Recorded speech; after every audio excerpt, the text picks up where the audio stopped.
Welcome everybody to this first module of the course Experience Capitalization for Continuous Learning.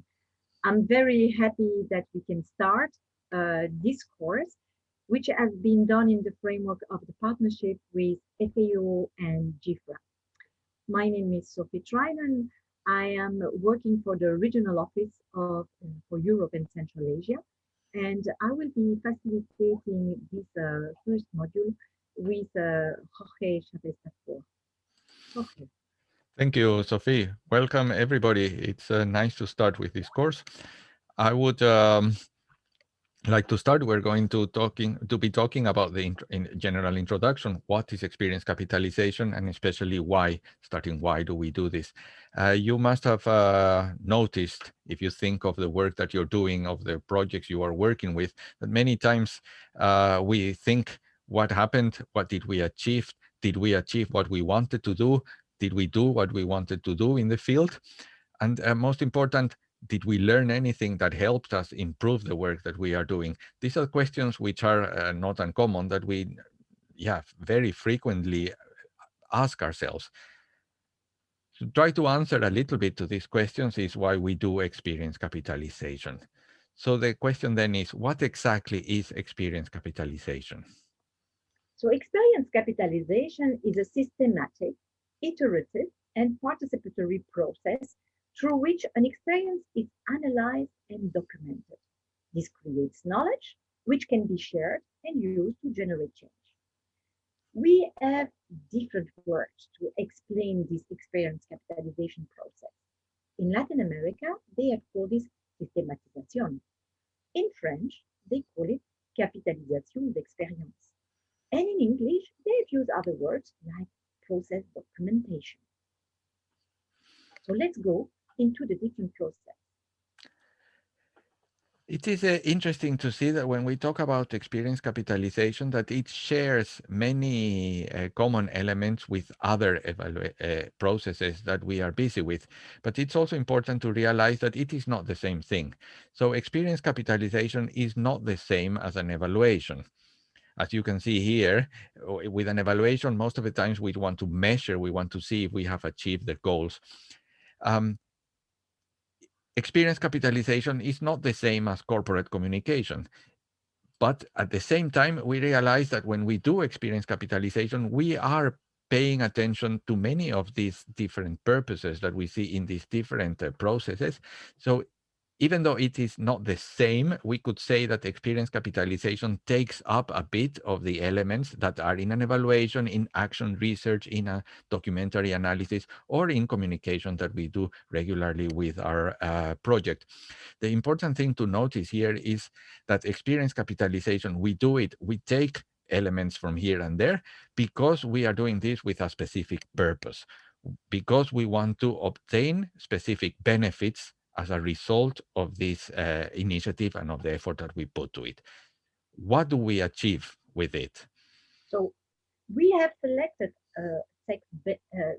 six benefits that you could gain in doing this experience capitalization process. First, you will increase your learning. You're learning about what you have done, but you will also learn about how you're learning. This is quite a good benefit is that you avoid the knowledge loss. So you are not reinventing the wheel, and this is quite important. And you know, you're passing your knowledge to the others. So that is quite important. And this way, you will increase the efficiency and the effectiveness of your activity initiatives. And why we are doing this? Because we want to generate change. And when we are talking about generating change, is changing the way we are working, uh, providing ideas for others to change the way they are working. So it's the adoption, adaptation, and also the mainstreaming in your work. Because experience capitalization, as I have mentioned in the definition, is a participatory process. This way, you're also building team and networks. And when you have done your experience capitalization, you have something which is extremely extremely well articulated. And therefore, you are gaining another benefit is that you are able to advocate and you can also inform policy decision makers. So these are the various benefits that we have presented. So let's go now into the process. Yes, because you mentioned it already, Sophie. We're talking about a process. We are not talking about one activity or something that just happens overnight. We're talking about a set of steps that happen one after the other, or that sometimes you go backwards, you go forwards, but that you need to complete in order to reach the results that we want. And within this set of steps, there's one of part, of course, which is very important, which is the facilitation. Sophie? Yes, you see, facilitation is all around the process. It's a participatory process, and to facilitate this participatory process, you will need facilitators. And this is why we have dedicated the second module to facilitation. Now, we clearly understand that not everybody has done the course yet, and therefore you can decide that this second module is being done after having done the other modules, and you can keep it for the end. So, Jorge, what is facilitation? It's the next slide, and the facilitation is to support the process, to support the discussion, in order to have the participants to express their experience, their opinions. They are able then to analyze, to actually learn the lessons. And this way, the discussions that are going to take place will be more effective, goal oriented, and time efficient. So, what is the role of the facilitator? So the facilitator is not responsible for the content. The facilitator is responsible for the process and is actually working with the content holders so that they achieve together, we achieve together desired results. So uh, different people can be facilitator, but when they are in the shoes of the facilitator, they're really working on the process and not on the content. The next module looks at the, let's say, what we could call the beginning of the process. As in any other activity that we are involved in, we start at the beginning, preparing and planning what are we going to be doing. So I think this is a very important part of the whole process because it ensures that we are going to be able to do it correctly and that we are going to be able to reach the results that we want. In general, we can think of preparation as the three steps we have here. First, we think, what are we doing this for? Who are we doing it for? What exactly are we going to be doing? Then we try to answer the questions: with whom are we working and when? And only then we start thinking, how exactly are we going to put it into practice? So trying to answer these questions helps us identify how we organize a team, what activities are we going to be doing, when are we going to put them into practice, and make sure that, as I say, we have the resources in very much in the same way as we plan any other project. We call this the framing of the process. And as you see in this little diagram, it's a bit difficult to say what comes first or what comes next, because many of the questions are of course, all interrelated. But what we have to try to understand or to present very clearly is what objective do we have? Who are we working for? And what exactly do we want to reach? What are we going to be looking at in detail? And of course, that is very much related to the diagrams on the right. Who are we working with? Who are the people who are involved? And of course, the purpose that we want to achieve with the whole process. Trying to understand what are we doing, of course, starts with the purpose, but starts by, yeah, as I said, it is very difficult to put one question before the other because we need to answer them, all of them at the same time. Well, not always possible, of course. But something which we need to have very clear from the very beginning is that we're talking about experience capitalization. But what exactly is an experience? we are all, most of us, working in development interventions, and we are not talking about project capitalization, because many times we think that an experience can be broader than a particular project. Or perhaps we could see an experience as something very particular, very specific, which is a very small part of the work that we are doing in the field. So when we try the focus that we are going to be looking at and what we are going to be analyzing does not necessarily have to be a whole project. Therefore, we use the word experience to try to refer to a specific practice, an activity, a set of events, or perhaps indeed a project or a whole program. No, but what's very important is that from the very beginning, we identify what is it that we're going to be looking at, and the narrower and the clearer it is, the easier it's going to be to follow the whole process. And next to it, of course, another key question is to try to identify who are the participants. We're talking about a process, and as Sophie mentioned, we're talking about a participatory process involving many different people. So we really have to know from the beginning, who are these people? Who's going to be working with us? And not just sitting there in a workshop. No, what are their responsibilities? What do we expect from them? How are they going to contribute to make sure that the process reaches its objectives? And last, a third question that we really need to have very clear from the beginning is, who is the target group? So for whom are we doing this exercise? Who is expected to benefit from this?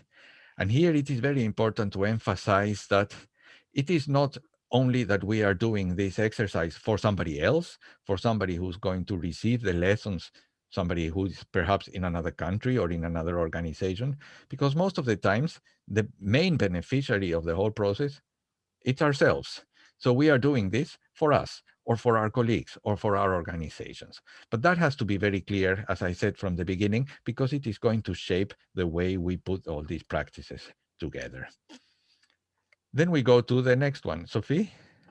Yes, now we are reaching a next phase of the capitalization process, which is the implementation. And the implementation is actually what we have put in module 4, but also in module 5. So in module 4, we are targeting at the first two steps of the implementation, which is to gather and organize the data and the information, and also to analyze it. So when you gather and organize, you will identify the information, select the collection of sources and methods you are going to use for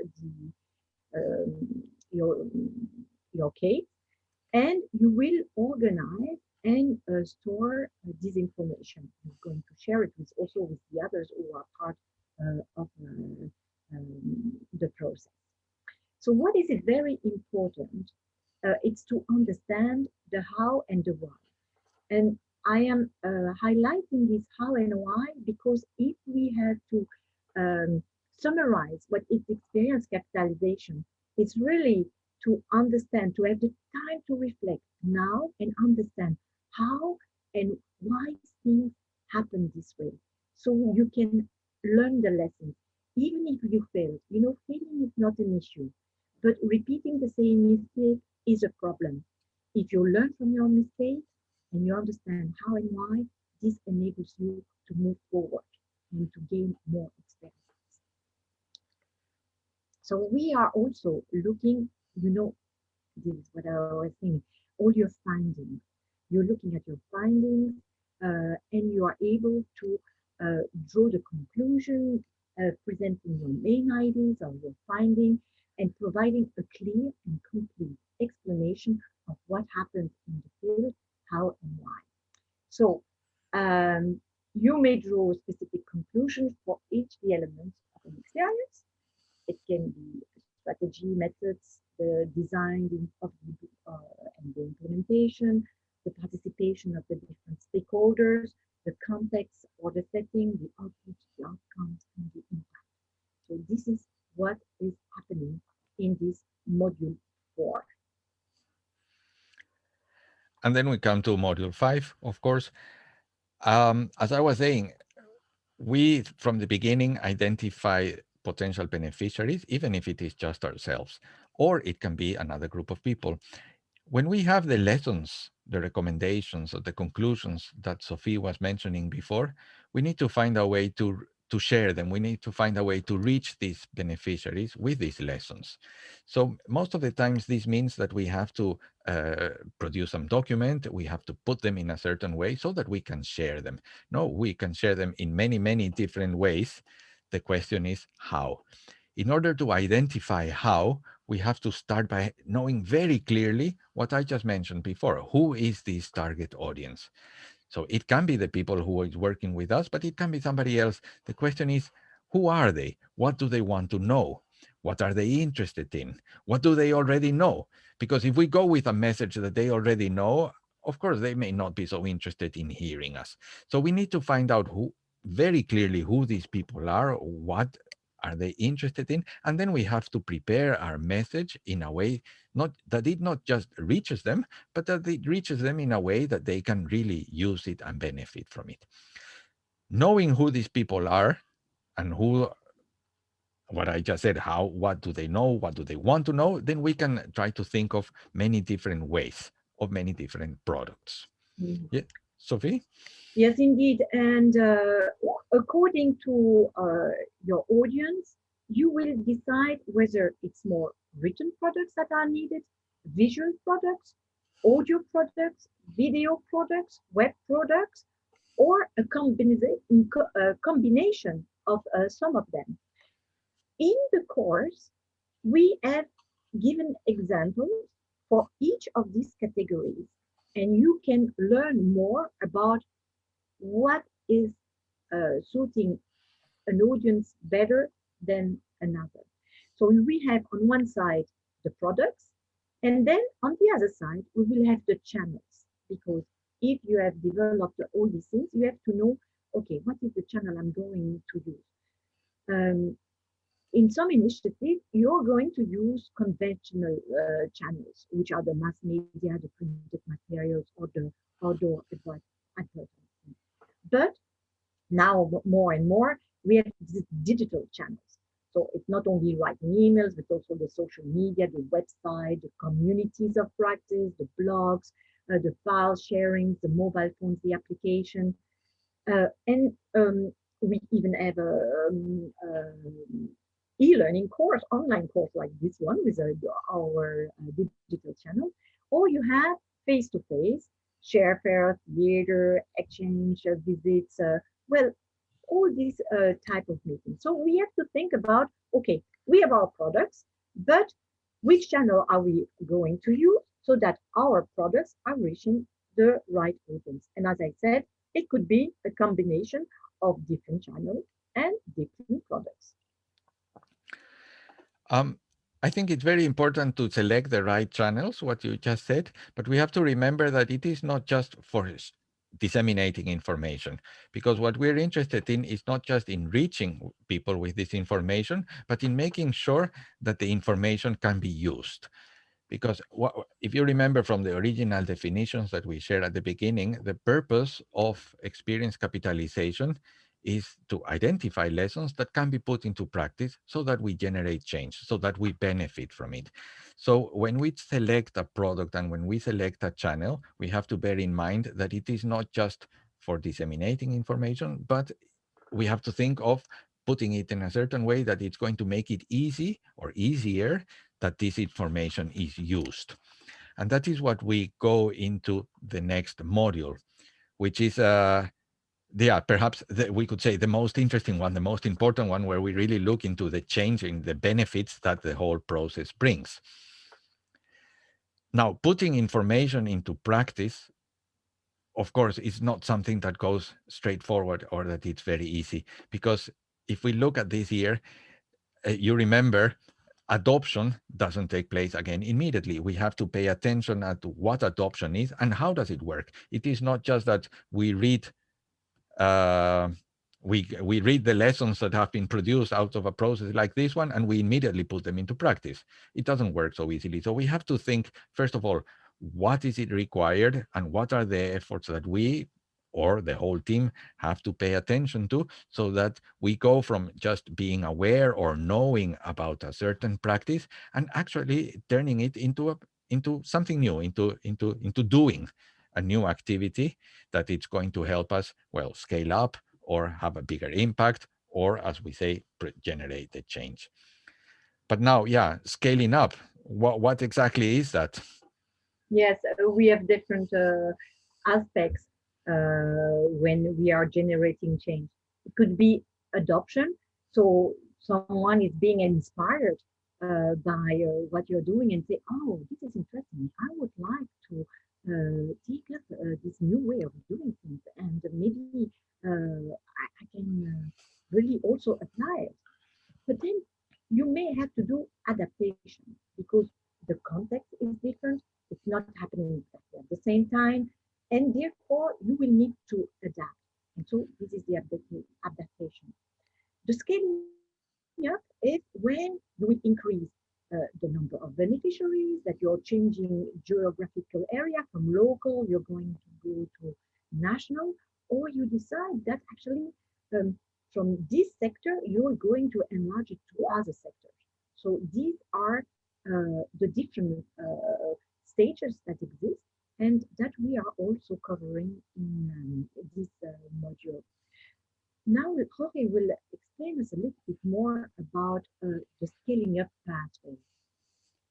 Yeah, it's as I was saying, we are interested in not just producing lessons, not just sharing these lessons, but also trying to make sure that these lessons are put into practice, and not just put into practice by one new person, but hopefully, of course, by as many people as possible, not by expansion of the results and of the impacts. But a very, I think, important thing to realize here is that this scaling up doesn't, again, doesn't occur automatically. There are many factors perhaps that are working against uh, putting ideas into practice or against new developments. And at the same time, there are factors or what we call here driving forces which support this process and which enable us by putting perhaps a little bit more effort into here or there to enable us to have better results. So I think a very important part of the whole process has to be to look at what are these factors, what are these forces, or what are these enabling conditions which allow us and other people working similar issues to do more and to put the ideas into practice. As I said, this is not something that comes automatically, but it is something that we have to be very well aware so that we put efforts. If we say that, for example, that we need, many times we think that the logical idea is that to scale up, we need resources. Yeah, if that is true, then we have to find those resources. But we also have to realize that there is much more than resources. We have to have a legal framework, or we have to have some specific skills or capacities, or we have to have some norms or regulations which are going to allow for some things that to happen. So we have to be aware of what are all these factors or conditions that are necessary to make sure that these are effectively going to be there and to make sure that we are going to be able to scale up. So this is all very well detailed here. And of course, part of this is this idea of mainstreaming. Yes, mainstreaming, meaning that you're not doing it only once for a specific project or a specific initiative. It's going to be part of the way you are working. And we would like then to show you, if you want to do this in your organization, the different arguments that you're going to find because these questions are, it's not necessary, it's optional, it's too complicated, who really benefits, we don't have the time, we don't have enough financial resource, human resource, we are afraid of our negative experience, we don't have the skills, who bothers, let's do it at the end. Of course, these are all the arguments that you're going to have against you. And this is why we are providing you all the good answers to that. And I'm sure that you already know some of them. What we want to tell you is that when you do mainstreaming, which is the next slide, you actually have experienced capitalization that becomes a part, the core part of your operational process, of your activities, of your strategies. And experience capitalization is not done just once, but it's done on a regular basis. And not only it's done on a regular basis, but you're planning for it and you do it in a systematic way. So of course, not going to change your organization from one day to the other. So what we ask you to do is start with a small project, with a small team, and then you show what are the results. And this is the way to actually convince the other to do like you, because you're going to be more efficient, more effective. You're going to have a better team, better networks, advocate better, be able to influence decisions. So you see, and learning about learning, all these benefits that we presented you at the beginning of the presentation. So we really hope that you're going to enjoy the course. We also remind you that it's not only the webinars that make the course, but you also have the interactive lessons and the learner's notes. So we wish you a good learning, and not only good learning, but a good application, implementation of this experience capitalization process. Thank you very much. Thank you. Yes.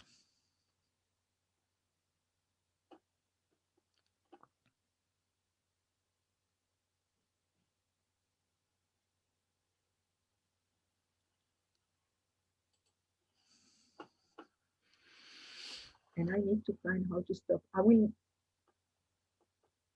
where is my recording? It's good. Underneath. Yes, but I don't see it.